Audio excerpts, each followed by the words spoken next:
নীলফামারী বড় মাঠ এই নামটিতে জড়িয়ে আছে নীলফামারী মানুষের আবেগ। এই মাঠ শুধু খেলার জায়গা নয়, এটি জেলার সামাজিক ও সংস্কৃতির প্রাণকেন্দ্র। শত বছরের ইতিহাসের সাক্ষী বড় মাঠে হয়েছে নানা মেলা, রাজনৈতিক সভা আর ক্রীড়া প্রতিযোগিতা। মাঠের মূল গেটের সামনে রয়েছে মুস্তাকিম ভাইয়ের শরবতের দোকান, যেখানে মাত্র 10 টাকায় লেবু শরবত পাওয়া যায়।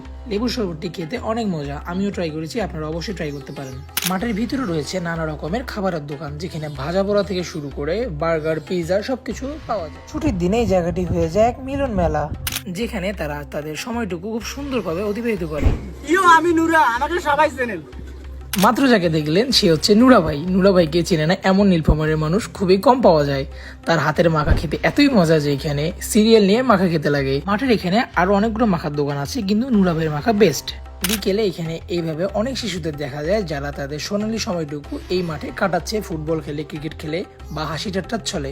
একটি মাঠ, দুটি চিত্র, একদিকে চলছে শরীর চর্চা, অপরদিকে চলছে বন্ধু বান্ধব নিয়ে ঘোর সমাবেশ।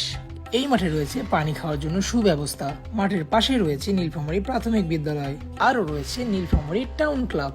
বছরের পর বছর ধরে নীলফামারী মানুষের হাসি, কান্না, আনন্দ, উৎসব আর স্বপ্নের সাক্ষী এই বড় মাঠ। বড় মাঠের এই ঈদগাতে প্রতি ঈদে শত শত মানুষ একত্রিত হয়ে ঈদের জামাত আদায় করে।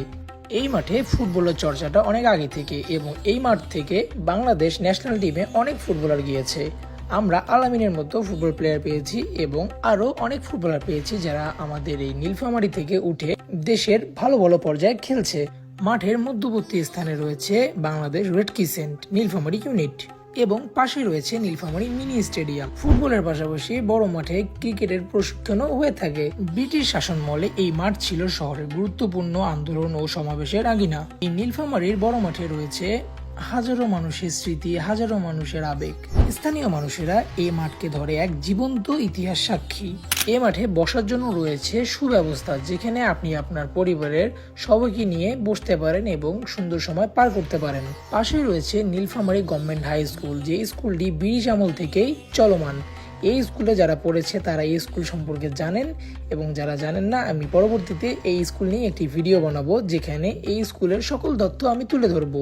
বড় মাঠে কেউ কেউ আসে আড্ডা দিতে, কেউ কেউ আসে ব্যায়াম করতে। শিক্ষা অবশ্যই একদম বড় মাঠের সংলগ্ন। বড় মাঠের চিত্র শুধু ভিডিওতে সবুজ নয়, সারা বছরই চিত্র থাকে এমন সবুজ। কথায় আছে নীলফামারীর মানুষেরা আনন্দ, খুশি সবকিছু ভাগ করে নেয় এই বড় মাঠে বসে। স্থানীয় মানুষের বাসা থেকে বের হওয়ার পর প্রথম কথা থাকে আয় বড় মাঠে আড্ডা দিব। বড় মাঠকে যেন করে নিয়েছে তারা তাদের সেকেন্ড হোম, যেখানে তারা সব সময় কাটায়। এই জায়গাটিতে অনেকেরই স্মৃতি রয়েছে, যেখানে বন্ধু বান্ধব মিলে আড্ডা দেয়। বড় মাঠে রয়েছে হাঁটার জন্য সুব্যবস্থা। ব্যায়াম ঘরের পিছনে রয়েছে পানির ট্যাঙ্কি।